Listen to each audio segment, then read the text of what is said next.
तमाशा देख रहे हो शासन प्रशासन, नहीं तो मंत्री सब तमाशा देख रहा है। या हम लोग गरीब क्या हो गए कि हमारी अस्मिता लूटने में सब लगे हुए हैं।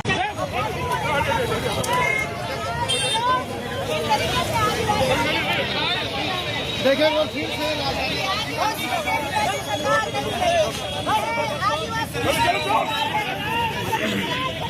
अरे सामने से बबुआ सरकार है, जमीन मिलाद की सरकार है। चलिए हटिए आप लोग, हटिए चलिए हटिए आप लोग।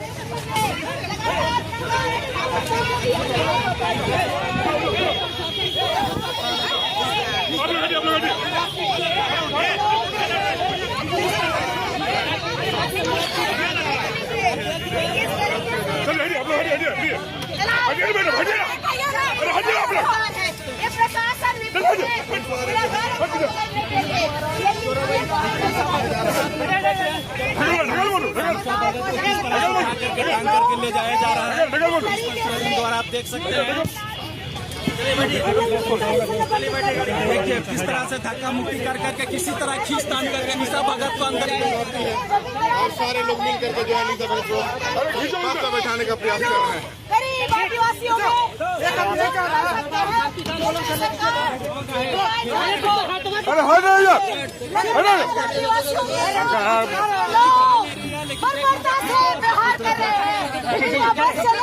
और ये लोग हमें नंगा करके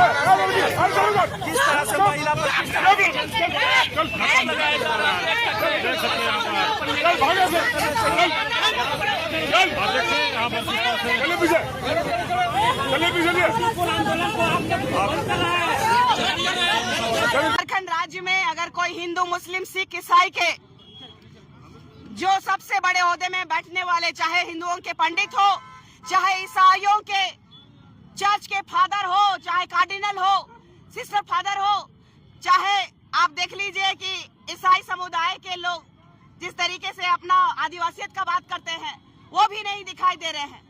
और अन्य धर्म के जितने भी लोग, जैसे कि कोई मुस्लिम का मौलवी अगर मर जाता तो आग लगा देता ये लोग, लेकिन आज हमारे पढ़ा राजा की हत्या हुई है, उनके शूटरों को पकड़ने में पुलिस प्रशासन नाकाम है।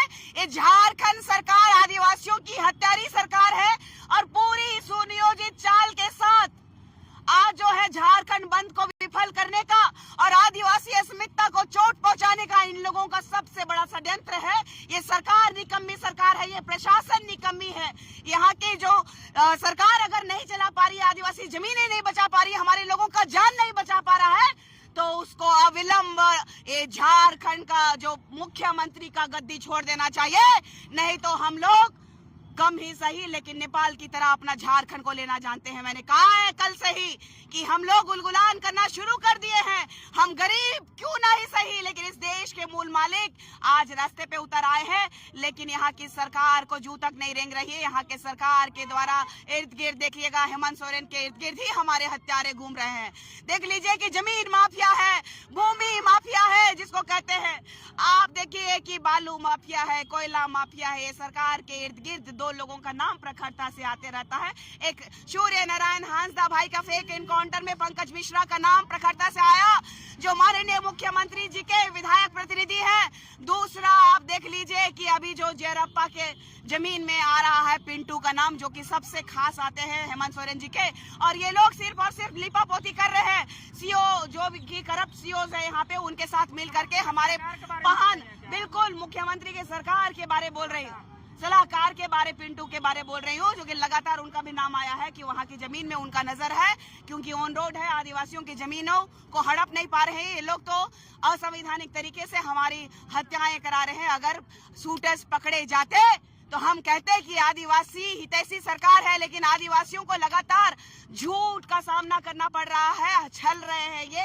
हमें न्याय चाहिए, हमें वो 2 शूटर्स चाहिए जिनको हम लोग फांसी के फंदे में लटके हुए देखना चाहते हैं। लोग जो गिरफ्तार हुआ क्या नाकाफी है? अच्छा, आप बता दीजिए कि हमको कोई उठा के ले जाएगा प्रशासन और कोई केस थोप के भेज देगा तो हम गुनाहगार हैं? वो लोग निर्दोष हैं। अरे हम उनको फांसी दीजिए, उनको फांसी दीजिए अगर गुनाहगार है तो। लेकिन जो मारा है वो सीने पे मारा है हमारे पढ़ा राजा को, उनका हम लोगों को गर्दन चाहिए, वो अरेस्ट होना चाहिए। वो अभी तक क्यों घूम रहे हैं सड़कों पर? देखिए कि जहां तक हमको लगता है कि जमीन माफियाओं से मिली जुली ये सरकार का ही हाथ है, क्योंकि हमारा एक तरफ तो देख लीजिए जियारप्पा में जो जमीन का खेला चल रहा है उसमें एक तरफ पत्थलगड़ी है, और पत्थलगड़ी आज नहीं हुआ है, इससे पहले भी हुआ है। और लगातार बाबा सोमा मुंडा जी वहाँ की जमीनों को बचाने का काम कर रहे थे। आप देखिएगा बगल वाला जमीन में नाम आ रहा है पिंटू जी का। ये सीबीआई जांच होनी चाहिए। ये सरकार आदिवासियों की हत्यारी सरकार है, हमें सीआईडी जांच नहीं चाहिए, हमें सीबीआई जांच की मांग कर रहे